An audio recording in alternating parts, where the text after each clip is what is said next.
ನಮಸ್ಕಾರ ಸ್ನೇಹಿತರೆ. ಕನ್ಯಾ ರಾಶಿಯವರು ಪರಿಪೂರ್ಣತೆಗೆ ಮತ್ತೊಂದು ಹೆಸರು. ಯಾವುದೇ ಕೆಲಸವನ್ನು 100% ಅಚ್ಚುಕಟ್ಟಾಗಿ ಮತ್ತು ದೋಷರಹಿತವಾಗಿ ಮಾಡಬೇಕೆಂಬ ಛಲ ನಿಮ್ಮದು. ಆದರೆ ಎಲ್ಲವೂ ಪರ್ಫೆಕ್ಟ್ ಆಗಿರಬೇಕು ಎನ್ನುವ ನಿಮ್ಮ ಗುಣವೇ ನಿಮಗೆ ಅತಿಯಾದ ಚಿಂತೆ, ಆತಂಕ ಮತ್ತು ಮಾನಸಿಕ ಒತ್ತಡವನ್ನು ತಂದೊಡ್ಡುತ್ತದೆ. ಸಣ್ಣ ತಪ್ಪು ಆದರೂ ಜಗತ್ತೇ ಮುಳುಗಿ ಹೋದಂತೆ ಕೊರಗುತ್ತೀರಿ. ಈ ಎಲ್ಲ ಮಾನಸಿಕ ಒತ್ತಡಗಳಿಗೂ ಹಾಗೂ ನಿಮ್ಮ ಅದೃಷ್ಟವೇ ಬದಲಾಗುವಂತಹ ತಂತ್ರವನ್ನ ಇಂದಿನ ಈ ವಿಡಿಯೋದಲ್ಲಿ ತಿಳಿಸಿಕೊಡ್ತಿದ್ದೀನಿ. ಜೀವನದಲ್ಲಿ ಎಲ್ಲವನ್ನೂ ಒಂದು ಕ್ರಮಬದ್ಧವಾಗಿ ಮಾಡಬೇಕು, ಪ್ರತಿಯೊಂದರಲ್ಲೂ ಶಿಸ್ತು ಇರಬೇಕು, ಬೇರೆಯವರಿಗೆ ಸಹಾಯ ಮಾಡಬೇಕು ಎನ್ನುವ ಮನಸ್ಥಿತಿ ಕನ್ಯಾ ರಾಶಿಯವರಲ್ಲಿ ಇರುತ್ತದೆ.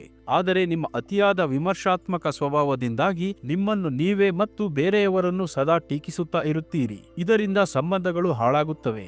ಇದೆಲ್ಲವನ್ನ ಮೀರಿ ಯಶಸ್ಸು ಗಳಿಸಲು ಈ ಸೀಕ್ರೆಟ್ ಫಾರ್ಮುಲಾವನ್ನು ನೀವು ನಿಮ್ಮ ಜೀವನದಲ್ಲಿ ಅಳವಡಿಸಿಕೊಳ್ಳುವುದರಿಂದ ಖಂಡಿತವಾಗಲೂ ಕೂಡ ಮನಸ್ಸಿಗೆ ಶಾಂತಿ ಮತ್ತು ಜೀವನದಲ್ಲಿ ಅಭಿವೃದ್ಧಿಯನ್ನು ಕಾಣುತ್ತೀರಾ. ಆ ಲಕ್ ಸೀಕ್ರೆಟ್ ಏನು ಅಂತ ಈ ವಿಡಿಯೋದಲ್ಲಿ ತಿಳಿಸಿಕೊಡ್ತೀನಿ ನೋಡಿ. ಅದಕ್ಕೂ ಮುನ್ನ ನೀವು ಕನ್ಯಾ ರಾಶಿಯವರ ಬಗ್ಗೆ ಇನ್ನೂ ಹೆಚ್ಚಿನ ಮಾಹಿತಿಗಾಗಿ ವಿಡಿಯೋಗೆ ಲೈಕ್ ಮಾಡಿ. ಆದರೆ ನೀವಿನ್ನೂ ನಮ್ಮ ದಿನದರ್ಶನ ಚಾನೆಲ್ಗೆ ಸಬ್ಸ್ಕ್ರೈಬ್ ಆಗಿಲ್ಲ ಅಂದ್ರೆ ಈಗಲೇ ಸಬ್ಸ್ಕ್ರೈಬ್ ಮಾಡಿ. ಹಾಗೆ ಪಕ್ಕದಲ್ಲಿ ಬರೋ ಬೆಲ್ ಐಕಾನ್ ಅನ್ನು ಕ್ಲಿಕ್ ಮಾಡಿ. ಕನ್ಯಾ ರಾಶಿಯವರು ಅತ್ಯಂತ ಬುದ್ಧಿವಂತರು ಮತ್ತು ವಿಶ್ಲೇಷಾತ್ಮಕ ಮನಸ್ಥಿತಿಯವರು. ಪ್ರತಿಯೊಂದು ವಿಷಯವನ್ನು ಸೂಕ್ಷ್ಮವಾಗಿ ಗಮನಿಸಿ ಅದರಲ್ಲಿರುವ ತಪ್ಪುಗಳನ್ನು ಕಂಡುಹಿಡಿಯುವಲ್ಲಿ ಇವರು ನಿಪುಣರು. ಇವರ ಈ ಗುಣದಿಂದಾಗಿ ಇವರು ಉತ್ತಮ ವಿಮರ್ಶಕರು, ಸಂಪಾದಕರು ಮತ್ತು ಸಂಶೋಧಕರಾಗಬಲ್ಲರು. ಇವರು ಸೇವಾ ಮನೋಭಾವದವರು, ಬೇರೆಯವರ ಕಷ್ಟಕ್ಕೆ ಆಗುವರು, ಸಹಾಯ ಮಾಡುವುದು ಇವರ ಮೂಲಗುಣ. ಈ ರಾಶಿಯ ಅಧಿಪತಿಯು ಕೂಡ ಬುದ್ಧಿ, ವಿಶ್ಲೇಷಣೆ, ತರ್ಕ ಮತ್ತು ವ್ಯವಹಾರದ ಕಾರಕನಾದ ಬುಧ ಗ್ರಹ.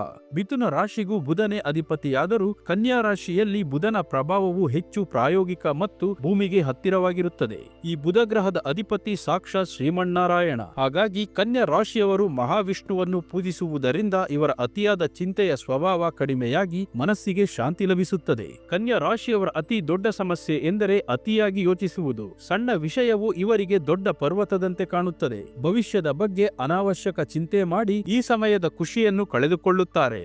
ಇವರು ಶುಚಿತ್ವಕ್ಕೆ ಹೆಚ್ಚು ಮಹತ್ವ ಕೊಡುತ್ತಾರೆ. ತಮ್ಮ ಸುತ್ತಮುತ್ತಲಿನ ಪರಿಸರ ಮತ್ತು ತಮ್ಮ ಆರೋಗ್ಯದ ಬಗ್ಗೆ ಬಹಳ ಕಾಳಜಿ ವಹಿಸುತ್ತಾರೆ. ಪ್ರೀತಿಯ ವಿಷಯದಲ್ಲಿ ಇವರು ತುಂಬಾ ಭಾವನೆಗಳನ್ನು ಸುಲಭವಾಗಿ ವ್ಯಕ್ತಪಡಿಸುವುದಿಲ್ಲ. ಪ್ರೀತಿಯನ್ನು ಮಾತಿನಲ್ಲಿ ಹೇಳುವುದಕ್ಕಿಂತ ಹೆಚ್ಚಾಗಿ ತಮ್ಮ ಸಂಗಾತಿಗೆ ಬೇಕಾದ ಸಹಾಯ ಮಾಡುವ ಮೂಲಕ ಮತ್ತು ಅವರ ಜವಾಬ್ದಾರಿಗಳನ್ನು ಹೊರುವ ಮೂಲಕ ತೋರಿಸುತ್ತಾರೆ. ಇವರ ವಿಮರ್ಶಾತ್ಮಕ ಸ್ವಭಾವದಿಂದಾಗಿ ಕೆಲವೊಮ್ಮೆ ತಮ್ಮ ಸಂಗಾತಿಯಲ್ಲಿ ತಪ್ಪುಗಳನ್ನು ಹುಡುಕುತ್ತಿರುತ್ತಾರೆ. ಇದು ಸಂಬಂಧದಲ್ಲಿ ಬಿರುಕಿಗೆ ಕಾರಣವಾಗಬಹುದು. ಹಣಕಾಸಿನ ವಿಚಾರದಲ್ಲಿ ಇವರು ಬಹಳ ಜಾಗರೂಕರು. ಪ್ರತಿಯೊಂದು ರೂಪಾಯಿಗೂ ಲೆಕ್ಕ ಇಡುತ್ತಾರೆ ಮತ್ತು ಭವಿಷ್ಯಕ್ಕಾಗಿ ಹಣವನ್ನು ಉಳಿತಾಯ ಮಾಡುತ್ತಾರೆ. ಇಂತಹ ಕನ್ಯಾ ರಾಶಿಯವರು ಜೀವನದಲ್ಲಿ ಅಭಿವೃದ್ಧಿ ಆಗಬೇಕಂದ್ರೆ, ಅನಾವಶ್ಯಕ ಚಿಂತೆಗಳಿಂದ ಮುಕ್ತರಾಗಬೇಕು ಅಂತಂದ್ರೆ ಒಂದು ಸರಳವಾದ ತಂತ್ರವನ್ನು ನಿಮ್ಮ ಜೀವನದಲ್ಲಿ ಅಳವಡಿಸಿಕೊಳ್ಳಿ. ನಿಮ್ಮ ಬುದ್ಧಿಶಕ್ತಿಗೆ ಶಾಂತಿಯ ಲೇಪನ ಸಿಕ್ಕಿ ನೀವು ಅಂದುಕೊಂಡಿದ್ದನ್ನು ಸಾಧಿಸುವುದು ಖಚಿತ.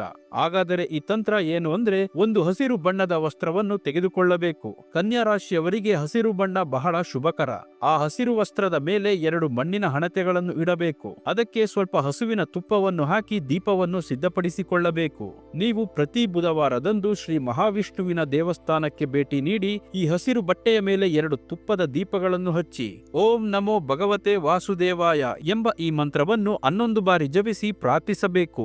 ಈ ರೀತಿ ಸತತವಾಗಿ 7 ಬುಧವಾರಗಳ ಕಾಲ ಮಾಡುವುದರಿಂದ ನಿಮ್ಮ ಮನಸ್ಸಿನಲ್ಲಿರುವ ಅನಾವಶ್ಯಕ ಚಿಂತೆ ಮತ್ತು ಆತಂಕಗಳು ದೂರವಾಗುತ್ತವೆ. ನಿಮ್ಮ ಬುದ್ಧಿಶಕ್ತಿಯು ಸರಿಯಾದ ದಿಕ್ಕಿನಲ್ಲಿ ಕೆಲಸ ಮಾಡುತ್ತದೆ ಮತ್ತು ಕೆಲಸದಲ್ಲಿನ ಅಡೆತಡೆಗಳು ನಿವಾರಣೆಯಾಗುತ್ತದೆ. ಕನ್ಯಾ ರಾಶಿಯವರು ಧರಿಸಬೇಕಾದಂತಹ ಅದೃಷ್ಟದ ರತ್ನ ಯಾವುದು ಅಂದ್ರೆ ಪಚ್ಚೆ. ಈ ರತ್ನವು ನಿಮ್ಮ ವಿಶ್ಲೇಷಣಾ ಸಾಮರ್ಥ್ಯವನ್ನು ಹೆಚ್ಚಿಸಿ ಮಾನಸಿಕ ಒತ್ತಡವನ್ನು ಕಡಿಮೆ ಮಾಡುತ್ತದೆ. ಆದರೆ ಇದನ್ನು ಧರಿಸುವ ಮುನ್ನ ನಿಮ್ಮ ಜಾತಕದಲ್ಲಿ ಬುಧನ ಸ್ಥಾನವನ್ನು ಪರಿಶೀಲಿಸಿ. ಅನುಭವಿ ಜ್ಯೋತಿಷಿಗಳ ಸಲಹೆ ಪಡೆದೇ ಧರಿಸಿಕೊಳ್ಳಿ. ಇನ್ನು ಈ ಮಾಹಿತಿಯನ್ನ ಕನ್ಯಾ ರಾಶಿಯ ನಿಮ್ಮ ಸ್ನೇಹಿತರಿಗೂ ಹಾಗೂ ಸಂಬಂಧಿಕರಿಗೂ ಶೇರ್ ಮಾಡಿ. ಅವರು ಕೂಡ ತಮ್ಮ ಅತಿಯಾದ ಚಿಂತೆಯ ಸ್ವಭಾವದಿಂದ ಹೊರಬರುವಂತಾಗಲಿ. ನಿಮಗೂ ಒಳಿತಾಗುತ್ತದೆ. ಕನ್ಯಾ ರಾಶಿಯವರ ಪ್ರತಿ ತಿಂಗಳ ಭವಿಷ್ಯಕ್ಕಾಗಿ ಹಾಗೂ ಇನ್ನೂ ಹೆಚ್ಚಿನ ಮಾಹಿತಿಗಾಗಿ ನಮ್ಮ ಚಾನೆಲ್ಗೆ ಸಬ್ಸ್ಕ್ರೈಬ್ ಮಾಡಿ.